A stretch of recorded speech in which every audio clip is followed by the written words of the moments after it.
Bismillahirrahmanirrahim. Assalamualaikum warahmatullahi wabarakatuh. Oke, teman-teman, untuk pagi ini kita akan membahas tentang rumusan masalah, di mana video ini saya terinspirasi dari bukunya Profesor Sugiono dengan judul Metode Penelitian Kuantitatif, Kualitatif dan Kombinasi atau Mixed Method. Semoga dengan video singkat ini kita dapat bisa lebih memahami dengan lebih mudah.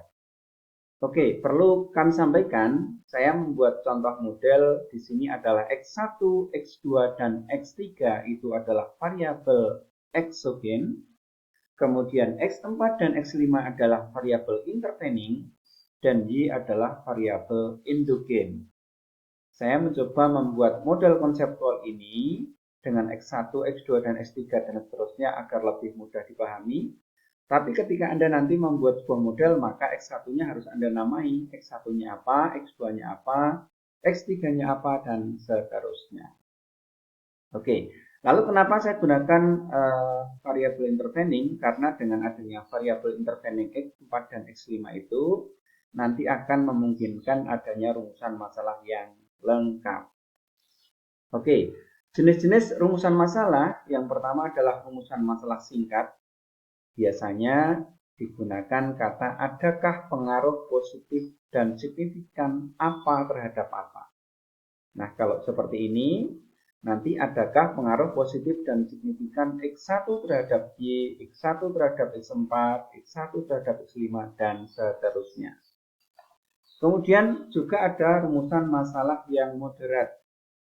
Itu ditandai dengan dua pertanyaan utama. Adakah pengaruh positif dan signifikan apa terhadap apa?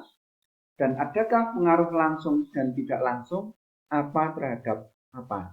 Ini adalah rumusan masalah moderat. Sedangkan rumusan masalah yang lengkap itu ada banyak. Yang pertama adalah seberapa tinggi masing-masing variabel. Yang kedua, apakah model terbukti secara empiris? Yang ketiga adalah adakah pengaruh positif dan signifikan apa terhadap apa?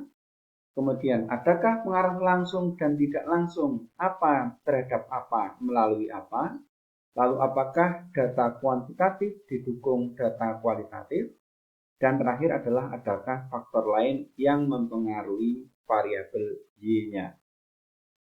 Oke, kita bahas satu persatu. Rumusan masalah lengkap kita awali dengan rumusan masalah deskriptif. Itu kita mendeskripsikan masing-masing variabel.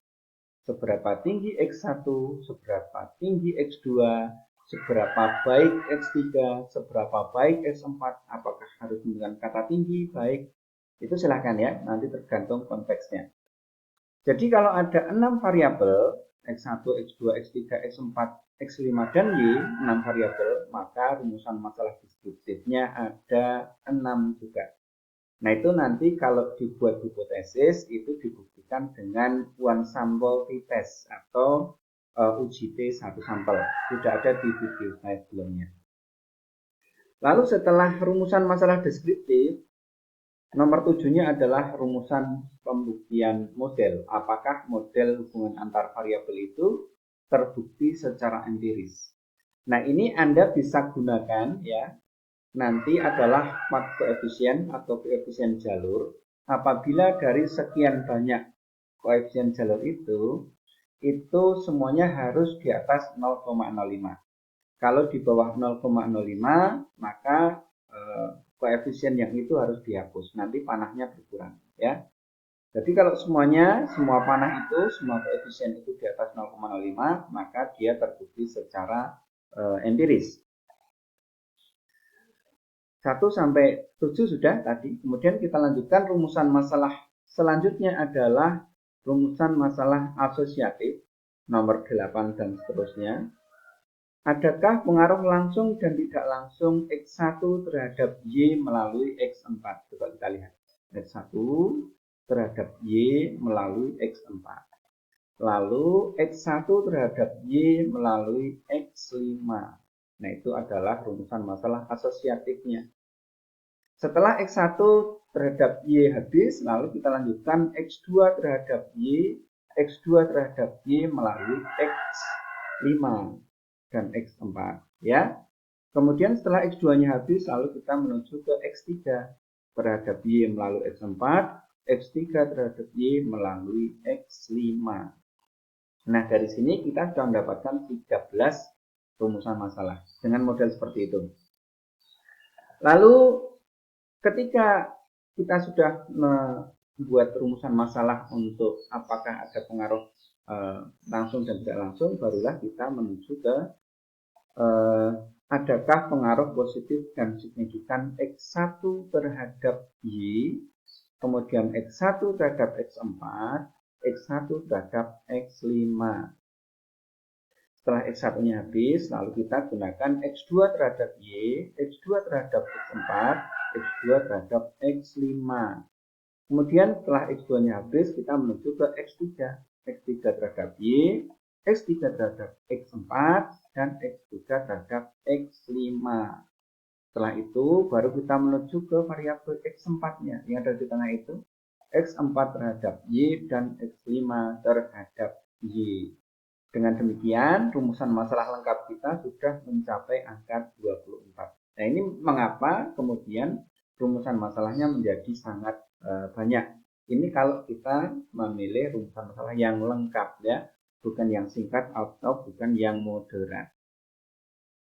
Tapi biasanya kalau untuk menulis paper hanya rumusan masalah asosiatif yang ini, yang pengaruh positif dan signifikan ya. Tetapi kalau untuk karya akhir saya kira lebih bagus kalau kita menggunakan yang lengkap.